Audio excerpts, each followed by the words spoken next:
कक्षा 6 में हिंदी के दूसरे पाठ बचपन कहानी के बारे में पढ़ेंगे। बचपन कहानी की लेखिका कृष्णा सोबती जी हैं। इस कहानी को शुरू करने से पहले हम यहाँ ये बता दें कि इस कहानी में लेखिका हमें अपने बचपन की बातें बता रही हैं कि जब वे छोटी थी तो उनका बचपन कैसा था।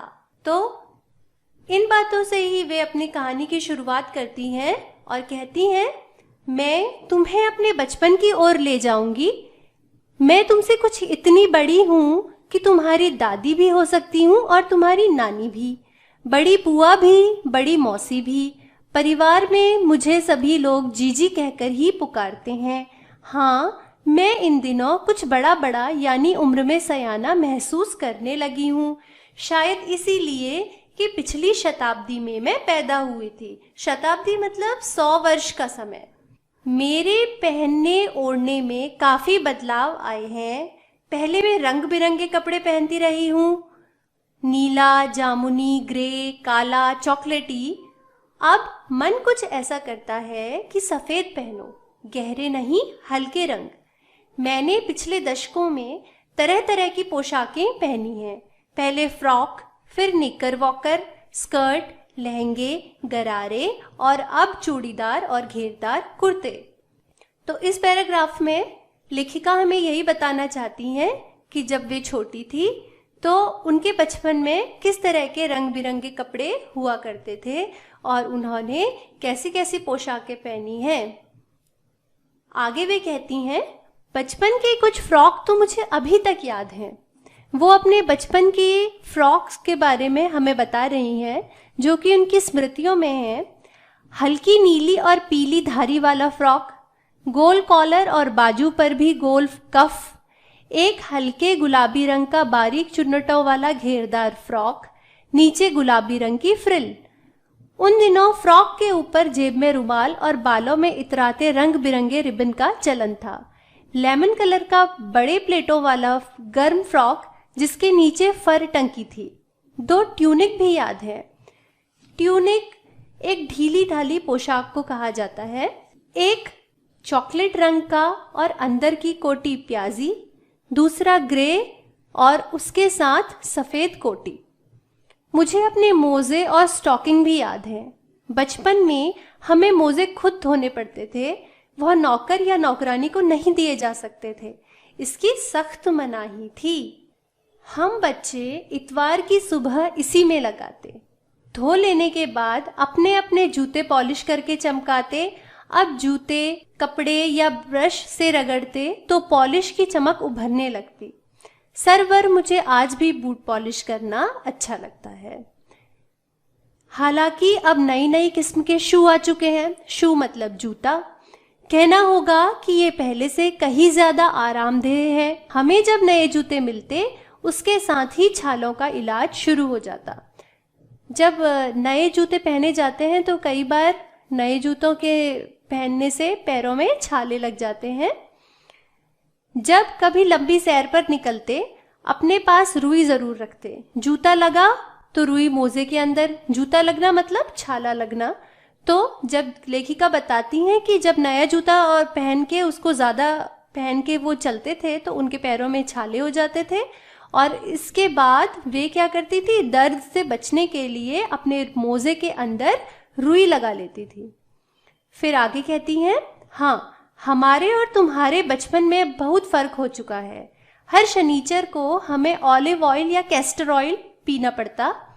ऑलिव ऑयल मतलब जैतून का तेल और कैस्टर ऑयल मतलब होता है अरंडी का तेल। यह एक मुश्किल काम था। शनिचर को सुबह से ही नाक में इसकी गंध आने लगती। मतलब साधारण बच्चों की तरह लेखिका को भी ऑलिव ऑयल और कैस्टर ऑयल का स्वाद बिल्कुल अच्छा नहीं लगता था। तो फिर आगे वे कहती हैं कि छोटे शीशे के ग्लास जिन पर ठीक खुराक के लिए निशान पड़े रहते, उन्हें देखते ही मितली होने लगती। खुराक मतलब मात्रा, शीशे का ग्लास मतलब कांच का ग्लास। तो वे कहती हैं कि छोटे छोटे शीशे के ग्लास जितना भी उन्हें तेल पीना है उसकी मात्रा के लिए एक निशान बना रहता था और उस ग्लास को देखते ही उन्हें मितली होने लगती। मितली माने उल्टी, उल्टी आने का संकेत होता था। मुझे आज भी लगता है कि अगर हम ना भी पीते तो वह शनिवारी दवा तो कुछ ज़्यादा बिगाड़ने वाला नहीं था। सेहत ठीक ही रहती। तुम्हें बताऊंगी कि हमारे समय और तुम्हारे समय में कितनी दूरी हो चुकी है। यहाँ तक कि बचपन की दिलचस्पियाँ भी बदल गई हैं। यहाँ पर लेखिका कहती हैं कि उनके बचपन में जो चीज़ें उनको बहुत अच्छी लगती थी वो आजकल के बच्चों के बचपन में बिल्कुल बदल चुकी हैं, पूरी तरह से अलग हो गई हैं। वो कहती हैं, याद रहे उन दिनों कुछ घरों में ग्रामोफोन थे, रेडियो और टेलीविज़न नहीं थे। आजकल जैसे बच्चों के पास तरह तरह के वीडियो गेम्स और तरह तरह के गेम्स होते हैं, तो लेखिका बताती हैं कि उनके बचपन में लोगों के घरों में ग्रामोफोन होते थे। ग्रामोफोन एक तरह का बाजा होता है जिसमें गाने सुने जाते हैं। रेडियो और टेलीविज़न भी लोगों के घरों में नहीं होता था।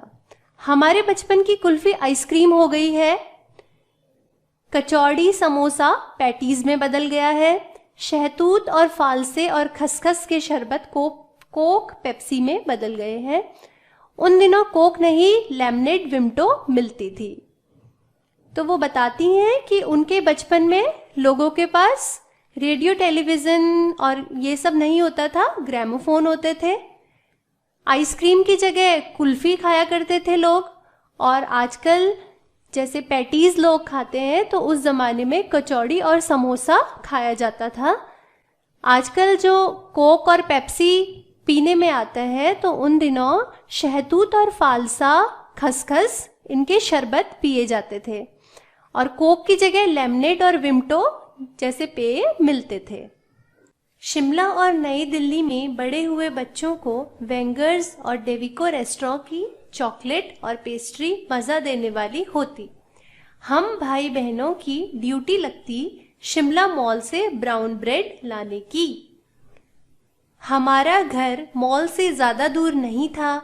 एक छोटी सी चढ़ाई और गिरिजा मैदान पहुंच जाते। वहां से एक उतराई उतरते और मॉल पर कन्फेक्शनरी काउंटर पर तरह तरह की पेस्ट्री और चॉकलेट की खुशबू मनभावनी। हमें हफ्ते में एक बार चॉकलेट खरीदने की छूट थी। सबसे ज़्यादा मेरे पास ही चॉकलेट टॉफ़ी का स्टॉक रहता। मैं चॉकलेट लेकर खड़े खड़े कभी न खाती, घर लौटकर साइड बोर्ड पर रख देती और रात को खाने के बाद बिस्तर में लेटकर मज़े ले खाती। इस पैराग्राफ में लेखिका हमें ये बताना चाहती हैं कि क्योंकि वो शिमला और नई दिल्ली में पली बड़ी थी तो इसलिए उन्हें वेंगर्स और डेविको रेस्टोरेंट की चॉकलेट और पेस्ट्री बहुत पसंद थी, और उनके भाई बहनों की और उनकी ड्यूटी लगती यानी बारी लगती थी कि शिमला मॉल से वे लोग ब्राउन ब्रेड यानी कि भूरी पाव खरीद कर लाएं। आगे भी बताती हैं कि उनका घर मॉल से ज़्यादा दूर नहीं था और गिरजा मैदान एक चढ़ाई चढ़ के और एक उतराई उतर के वे मॉल पर पहुंच जाती थी। उन्हें चॉकलेट और टॉफ़ी खड़े खड़े खाना बिल्कुल पसंद नहीं था, इसलिए चॉकलेट और टॉफ़ी का उनके पास काफ़ी बड़ा स्टॉक यानी भंडार रहता था। वे घर लौटकर साइड बोर्ड मतलब किनारे की अलमारी पर अपनी चॉकलेट को रख देती और रात को खाना खाने के बाद बिस्तर में लेटकर मज़े ले उसे खाती। शिमला के काफल भी बहुत याद आते हैं। काफल भी एक पहाड़ी फल है जो कि पहाड़ों में उगता है, जंगलों में। खट्टे मीठे, कुछ एकदम लाल, कुछ गुलाबी, रस भरी कसमल। यहाँ पर लेखिका बताती हैं कि उन्हें इसी तरह जैसे काफल उन्हें खाने में बहुत पसंद आते थे, उसी तरह रसभरी और कसमल भी जो कि लाल और गुलाबी रंग के होते थे उन्हें खाने में बहुत अच्छा लगता था। सोचकर ही मुंह में पानी भर आए। चेस्टनट एक और गजब की चीज़। चेस्टनट एक भूरे रंग का फल होता है जो कि पहाड़ों में पाया जाता है। आग पर भूने जाते और फिर छिलके उतारकर मुंह में, जिसको आग में भून कर और छिलके उतारकर खाया जाता है। चने, जोर गरम और अनारदाने का चूर्ण। हाँ, चने जोर गरम की पुड़िया जो तब थी वह अब भी नजर आती है। आपने भी बाजार में देखा होगा चने की पुड़िया, जो अभी भी लोग चने बेचते हैं और खरीदते हैं और खाते हैं। तो उसी तरह की पुड़िया जैसी आज मिलती है, वैसी ही पुड़िया तिकोनी सी लेखिका के बचपन में भी मिलती थी। पुराने कागजों से बनाई हुई इस पुड़िया में निरा हाथ का ही कमाल है। निरा मतलब पूरा का पूरा हाथ का कमाल है। नीचे से तिरछी लपेटते हुए ऊपर से इतनी चौड़ी कि चने आसानी से हथेली पर पहुंच जाए। एक वक्त था जब फिल्म का गाना चना जोर गरम बाबू में लाया मजेदार, चना जोर गरम, यह गाना उन दिनों स्कूल के हर बच्चे को आता था। कुछ बच्चे पुड़िया पर तेज मसाला बुरकवाते, बुरकवाते मतलब छिड़कवाते। पूरा गिरजा मैदान घूमने तक यह पुड़िया चलती। घूमते घूमते लोग चने खाते रहते थे। एक एक चना पापड़ी मुंह में डालने और कदम उठाने में एक खास ही लय रफ्तार थी। आगे कहती हैं, छुटपन में हमने शिमला रिज पर बहुत मजे किए हैं, घोड़ों की सवारी की है। शिमला के हर बच्चे को कभी ना कभी यह मौका मिल ही जाता था। हम जाने क्यों घोड़ों को कुछ कमतर करके समझते, उन पर हंसते थे। ननिहाल के घोड़े खूब हृष्ट पुष्ट मतलब मोटे ताजे या फिर स्वस्थ, और खूबसूरत मतलब सुंदर। तो वो कहती है कि बचपन में उन्होंने घोड़े की सवारी करी है और उन्हें घोड़ों की सवारी करने में बहुत मज़ा आता था, क्योंकि वे बहुत मोटे ताजे और सुंदर होते थे। उनकी बात फिर कभी। शाम को रंग बिरंगे गुब्बारे, सामने जाखू का पहाड़। जाखू शिमला में एक पहाड़ है जहाँ पर हनुमान जी का मंदिर है, बहुत ज़्यादा जाना माना। तो उस जगह का नाम जाखू है। तो क्योंकि हमारी जो लेखिका हैं वो शिमला की हैं, उन्होंने शिमला के दिनों को याद किया है, इसलिए उन्होंने यहाँ पर जाखू के बारे में बताया है। ऊंचा चर्च की घंटियां बजती तो दूर दूर तक उनकी गूंज फैल जाती। चर्च मतलब गिरजाघर। लगता इसके संगीत से प्रभु यीशु स्वयं कुछ कह रहे हैं। सामने आकाश पर सूर्यास्त हो रहा है। गुलाबी सुनहरी धारियां नीले आसमान पर फैल रही हैं।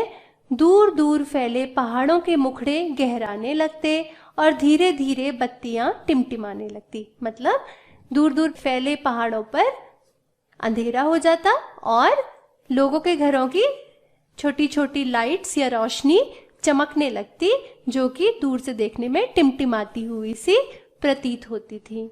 रिज पर की रौनक और मॉल की दुकानों की चमक के भी क्या कहने, स्कैंडल पॉइंट की भीड़ से उभरता कोलाहल। सर्वर स्कैंडल पॉइंट के ठीक सामने उन दिनों एक दुकान हुआ करती थी, जिसके शोरूम में शिमला कालका ट्रेन का मॉडल बना हुआ था। इसकी पटरियां, उस पर खड़ी छोटे छोटे डिब्बों वाली ट्रेन। यहाँ पर उन्होंने सर्वर स्कैंडल पॉइंट के सामने की एक दुकान के बारे में बताया है, जिसके शोरूम में शिमला कालका ट्रेन का एक मॉडल बना हुआ था और इस मॉडल में पटरियां बनी हुई थी और जिन पटरियों पर छोटे छोटे डब्बों वाली ट्रेन थी। उस एक और लाल टीन की छत वाला स्टेशन था और सामने सिग्नल देता खंबा।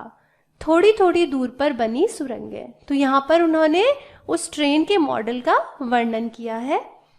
पिछली सदी में तेज रफ्तार वाली गाड़ी वही थी। वे बताती हैं कि जब वे छोटी थी तो सबसे तेज चलने वाली गाड़ी ट्रेन ही होती थी। ट्रेन यानी रेलगाड़ी। कभी कभी हवाई जहाज भी देखने को मिलते थे। हवाई जहाज उन्हें कभी कभी देखने को मिलते थे दिल्ली में, और वो भी कहाँ, सिर्फ दिल्ली में देखने को मिलते थे। जब भी उनकी आवाज आती बच्चे उन्हें देखने बाहर दौड़ते। जैसे ही हवाई जहाज की आवाज उनके कानों में पड़ती तो बच्चे देखने के लिए बाहर दौड़ जाते। दिखता एक भारी भरकम पक्षी उड़ा जा रहा है पंख फैलाकर, और जब बच्चे प्लेन देखने के लिए बाहर दौड़ते तो उन्हें क्या दिखाई देता था, जैसे कि एक भारी भरकम पक्षी अपने पंखों को फैलाकर उड़ता हुआ जा रहा है। यह देखो और वह गायब। प्लेन इतनी तेजी से उड़ते थे कि उनको देखते ही वे गायब हो जाते थे। उसकी स्पीड ही इतनी तेज लगती। हाँ, गाड़ी के मॉडल वाली दुकान के साथ एक और ऐसी दुकान थी जो मुझे कभी नहीं भूलती। अब वे बताती हैं कि गाड़ी के मॉडल की दुकान, जिस दुकान में ट्रेन का मॉडल बना हुआ था, उसके साथ ही एक और ऐसी दुकान थी जो वो कभी नहीं भूल सकती। अब वो कौन सी दुकान थी?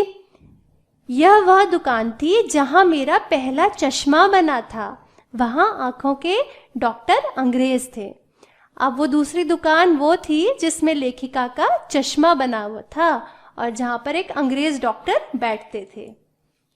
शुरू शुरू में चश्मा लगाना बड़ा अटपटा लगा। अब वे बताती हैं कि जब उन्हें शुरू शुरू में चश्मा लगा तो उन्हें बड़ा अजीब लगता था। छोटे बड़े मेरे चेहरे की ओर देखते और कहते, आंखों में कुछ तकलीफ है? इस उम्र में ऐनक? दूध पिया करो। लेखिका कहती है कि सारे लोग उनके चेहरे की ओर देखते थे और कहते थे कि क्या तुम्हारी आंखों में कुछ तकलीफ है? तकलीफ मतलब परेशानी है? इस उम्र में ऐनक? कि तुम्हें इतनी छोटी उम्र में ही ऐनक यानी कि चश्मा, इतनी छोटी उम्र में ही तुम्हें चश्मा लग गया। दूध पिया करो। और सब उन्हें सलाह देते थे कि वे दूध पिया करें। मैं डॉक्टर साहिब का कहा दोहरा देती, कुछ देर पहनोगी तो ऐनक उतर जाएगी। तो वे सबको क्या जवाब देती थी? वे सबको यही जवाब देती थी जो उनको डॉक्टर ने कहा था कि अगर वे कुछ देर न और चश्मा पहनेंगी उनका चश्मा उतर जाएगा। वैसे डॉक्टर साहब ने पूरा आश्वासन दिया था, लेकिन चश्मा तो अब तक नहीं उतरा। आश्वासन देना मतलब भरोसा दिलाना। डॉक्टर साहब ने उन्हें पूरे विश्वास से कहा था कि अगर वे कुछ दिनों तक लगातार चश्मा पहनेंगी तो उनका चश्मा उतर जाएगा। लेकिन लेखिका कहती है कि अब जबकि वे इतनी बड़ी हो चुकी हैं तो अब तक भी उनका चश्मा नहीं उतरा है, नंबर बस कम ही होता रहा। मैं अपने आप इसकी जिम्मेवार हूँ। और फिर वो कहती हैं कि चश्मा नहीं उतरा इसकी जिम्मेवार वो स्वयं है। जब आप दिन की रोशनी को छोड़कर रात में टेबल लैंप के सामने काम करेंगी तो इसके अलावा और क्या होगा? वे बताती हैं कि उनका चश्मा इसलिए नहीं उतरा क्योंकि वे दिन की रोशनी को छोड़कर रात में टेबल लैंप में बैठकर काम करती थी। अब फिर वे आगे कहती हैं, हाँ, जब पहली बार मैंने चश्मा लगाया तो मेरे एक चचेरे भाई ने मुझे छेड़ा। वो कहती हैं कि जब उन्होंने पहली बार चश्मा पहना तो उनके एक चचेरे भाई ने उनको छेड़ा या सताया और क्या कहा, देखो देखो कैसी लग रही है, आंख पर चश्मा लगाया ताकि सूझे दूर की, यह नहीं लड़की को मालूम सूरत बनी लंगूर की। इस पर लेखिका फिर आगे बताती हैं, मैं खीजी कि मुझ पर क्यों दोहराया जा रहा है। वे कहती हैं कि मुझे बहुत चिढ़ लगी। खींचना मतलब होता है चिढ़ना, कि ये जो शेर है वो मुझ पर क्यों दोहराया जा रहा है या ये कविता मुझ पर क्यों कही जा रही है। पर शेर बुरा न लगा, उन्हें कविता तो अच्छी लगी, लेकिन उन्हें गुस्सा इस बात पे आया कि कविता उन पर क्यों कही जा रही है। जब वह चाय पीकर चले गए तो मैंने अपने कमरे में जाकर आईने के सामने खड़ी हो गई। कई बार अपने को देखा, ऐनक उतारी, फिर पहनी, फिर उतारी, देखती रही, सूरत बनी लंगूर की, नहीं नहीं नहीं, हाँ हाँ हाँ। यहाँ पर मेहमानों के जाने के बाद आईने के सामने खड़े होकर लेखिका ने बार बार अपने ऐनक को उतारा और पहना और फिर वे यही सोचती रही कि कहीं सच में तो उनकी सूरत लंगूर की बनी, नहीं बनी या बन गई।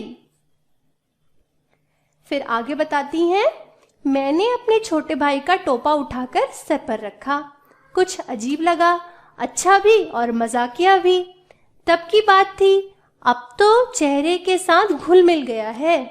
फिर वे बताती हैं कि जब उन्होंने अपने शीशे के आगे खड़े खड़े अपने छोटे भाई का टोपा उठाकर पहना तो उन्हें अपना चेहरा कुछ अजीब लगा, कभी अच्छा लगा, कभी मजाकिया लगा। लेकिन फिर कहती हैं कि ये तो तब की बात थी जब मैं छोटी थी, अब तो चेहरे के साथ घुल मिल गया है, मतलब अब उन्हें चेहरे पे चश्मा लगाने की आदत हो गई है। जब कभी उतरा हुआ होता है तो चेहरा खाली खाली लगने लगता है। कहती हैं कि जब भी मेरा चश्मा उतरा हुआ होता है तो मुझे अपना चेहरा खाली खाली यानी सूना सूना लगता है। याद आ गया वह टोपा, काली फ्रेम का चश्मा और लंगूर की सूरत। हाँ, इन दिनों शिमला में मैं सिर पर टोपी लगाना पसंद करती हूँ। अब वे कहती हैं कि आजकल वे शिमला में सर पे टोपी लगाती हैं। मैंने कई रंगों की जमा कर ली हैं कि उनके पास अनेक रंगों की टोपियां हैं। कहाँ दुपट्टों का ओढ़ना और कहाँ सहज सहल सुभीते वाली हिमाचली टोपियां। सहज मने आसान, सहल मने सुविधाजनक, सुभीता मने आरामदेह। तो वे कहती हैं कि उन्हें ये सुविधाजनक आरामदेह टोपियां पहनना, हिमाचली टोपियां पहनना बहुत अधिक अच्छा लगता है। तो आज हमने पाठ के बारे में जाना।